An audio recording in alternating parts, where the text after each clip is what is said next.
हनुमानगढ़ में एथनॉल की फैक्ट्री को लेकर जो कुछ भी बवाल चल रहा है, इसके आरोप अब किरोड़ीलाल मीणा ने सीधे सीधे गहलोत सरकार पर लगा दिए हैं। जी हाँ, दरअसल 4 दिन के बाद भी इंटरनेट बंद है और जो एक कर्फ्यू जैसा माहौल चल रहा है इस वक्त हनुमानगढ़ में, ये लड़ाई जो है सितंबर 2024 से शुरू हुई और लगभग 10 महीने तक बहुत ही शांतिपूर्ण तरीके से जून तक चली। उसके बाद जुलाई में किसानों ने ज्यादा विरोध इसलिए किया क्योंकि जो बाउंड्री थी वो बनने लगी, तो किसान थोड़ा भड़क गए। और अब हाल ही के माहौल तो आपको पता ही है कि किस तरीके से किसानों ने ट्रैक्टर से बाउंड्रीज तोड़ दी। और जब हाल ही में कृषि मंत्री किरोड़ीलाल मीणा से इस पर पूछा गया एक सवाल, तो उन्होंने क्या कुछ कहा वो सुनिए, फिर इस पर हम चर्चा करते हैं। और वो गहलोत साहब ने अप्रूव किया, एमओयू हुआ और उन्हीं के दल के माननीय विधायक किसानों के थ्रू धावा बोल रहे हैं प्लांट पर। उनकी समस्या वाजिब हो सकती है, मैं मना नहीं कर सकता, लेकिन उन किसानों को बात सरकार तक पहुंचानी थी। सरकार तक नहीं आए तो मैं खुद 4 बार गंगानगर गया हूं। कलेक्टर से मेरी बात हुई थी, उन्होंने मेरी जानकारी में डाला था। मैंने उनको बुलाया लेकिन वो नहीं आए। वो नहीं आ सकते थे, मेरे को धरना स्थल पर बुला सकते थे, लेकिन अपने डेमोक्रेसी में हिंसा को कोई स्थान नहीं है। ऐसा हिंसक वातावरण अगर बनाएंगे अपनी, तो इन्वेस्टमेंट के लिए यहाँ पर कौन आएगा? पूरे देश प्रदेश दुनिया में राजस्थान का मारवाड़ी है।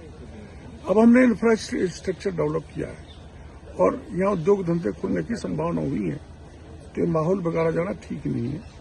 और मैं किसानों को कहना चाहूंगा कि आपको एक बार आके माननीय मुख्यमंत्री जी से मिलना चाहिए। आपके पास कोई जरिया नहीं है तो मैं आपके साथ चलूंगा, मुख्यमंत्री जी से बात करूंगा। आप अपना पक्ष रखें, आपका पक्ष हो सकता है सही हो। मैं यहाँ कोई उस प्लांट के मालिक को सपोर्ट नहीं कर रहा। क्या आप भी करना चाहते हैं अपने गांव का नेतृत्व? आपका अपने गांव के लिए विकास का विजन क्या है? पंचायत में आपके होने से बदल सकती है आपके गांव की तस्वीर। तो आज ही अपने गांव की बात कीजिए द फैक्ट इंडिया के साथ, व्हाट्सएप कीजिए इस नंबर पर। अब देखिए, एक और तो ये आदेश भी आ चुका है। किसान नेता जगदीश सिंह जग्गी ने कहा है कि अखिल भारतीय किसान सभा व संयुक्त मोर्चे के बैनर तले एथेनॉल फैक्ट्री के विरोध में 17 दिसंबर को महापंचायत होगी। इसमें किसान नेता और हरियाणा यूपी से तमाम बड़े नेता आएंगे, पंजाब हरियाणा और यूपी से। अब सोचने वाली बात है कि जैसा किरोड़ीलाल मीणा ने कहा कि मंजूरी और एमओयू तो साइन हुआ था पूर्ववर्ती सरकार के दौरान, तो कुछ लोग ये कहने लगे हैं कि भाई अगर तब हुआ था तो अभी आप कैंसिल कर सकते थे। वहीं किरोड़ीलाल मीणा का कहना ये है कि किसानों ने बात उठाई थी, तब हमने कहा था कि अब सरकार के पास आइए। वो नहीं है, लेकिन मैं खुद कलेक्टर के पास गया था और इस मामले को जांच पड़ताल करके समझा था। उसके बाद मैंने बुलाया था, वो लोग आए नहीं। मैं खुद तो 4 बार हनुमानगढ़ जाके आया हूँ इस मामले के लिए ही।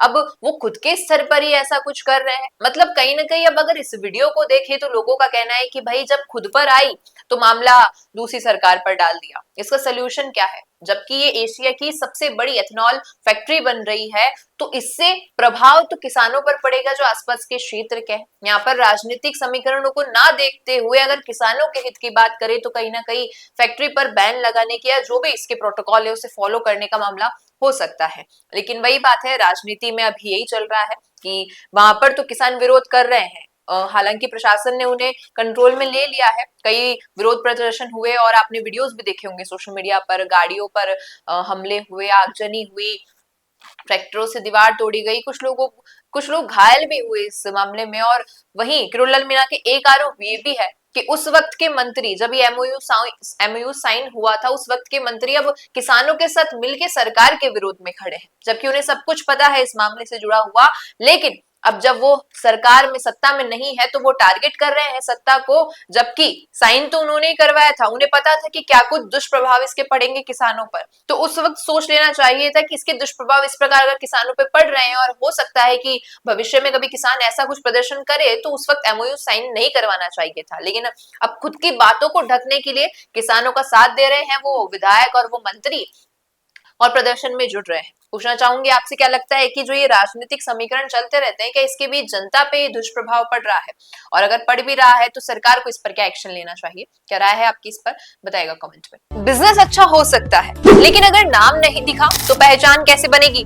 अब टेंशन छोड़िए, द फैक्ट इंडिया आपके बिजनेस को देगा वो पहचान जो पूरे राजस्थान में हर किसी तक पहुंचे। न्यूज चैनल पर विज्ञापन, पॉडकास्ट और प्रमोशन के जरिए आप सीधे 5 लाख सब्सक्राइबर और 10 करोड़ से ज्यादा व्यूज तक अपनी पहुंच बना सकते हैं। तो देर किस बात की, आज ही द फैक्ट इंडिया से जुड़िए और अपने बिजनेस को बनाइए हर घर का नाम।